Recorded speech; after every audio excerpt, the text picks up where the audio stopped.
सिस्पेची तुम्ही चौकशी कराच, मात्र हे महानगरपालिकेत होणारे घोटाळे तुम्ही तपासून पहा. की जो सिस्पे आहे हे घोटाळा झाला होता, त्या घोटाळ्याची सीआयडी चौकशी होणार. चौकशी ही महापालिकेचे अनेक भ्रष्टाचार आहेत त्याच्या घोटाळ्यांची चौकशी पण करा, असं मी तुम्ही जे वाचलं त्याच्यामध्ये बोललो आहे. झालीच पाहिजे ना. पे पार्कच्या संदर्भामध्ये कुठंही बांबू रचले, त्यावर ते पी सिम्बॉल लिहिलाय, नो पार्किंग झोन केल्या. तुम्ही साधं मेडिकल मध्ये एखादं प्रिस्क्रिप्शन घेऊन गोळ्या आणायला गेले तर तिथं डायरेक्ट थोड्या वेळ तुमचं लक्ष नसलं तर डायरेक्ट घेऊन जातात गाड्या आणि 850ची पावती. अरे तो 10,000 त्याच्या पेशंटचे द्यायला त्याच्याकडे बिचाऱ्याकडे नसतात, त्याच्याकडून 850 रुपये घे. बरी टेंडर कुणाला गेलंय? काल आम्ही मेल केला मुख्यमंत्री साहेबांना, साहेब तुम्ही सिस्पे घोटाळ्याची तुम्ही चौकशी करताल सीआयडी कडून, त्याबद्दलही कौतुक आहे, परंतु भ्रष्टाचारामध्ये डुबलेले जे कोणी असतील त्यांच्यावर फौजदारी कायदेशीर कारवाई करा.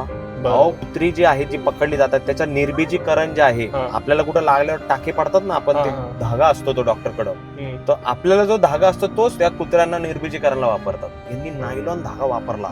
जबाबदारीने बोलतोय मी, तिथं सापळे आहेत, स्केलिटन्स आहेत कुत्र्यांचे. म्हणजे हे याच्यात पण लोक पैसे खातात, किती डिस्गस्टिंग. म्हणजे ज्याला हद्द म्हणू आपण नालायकपणाची.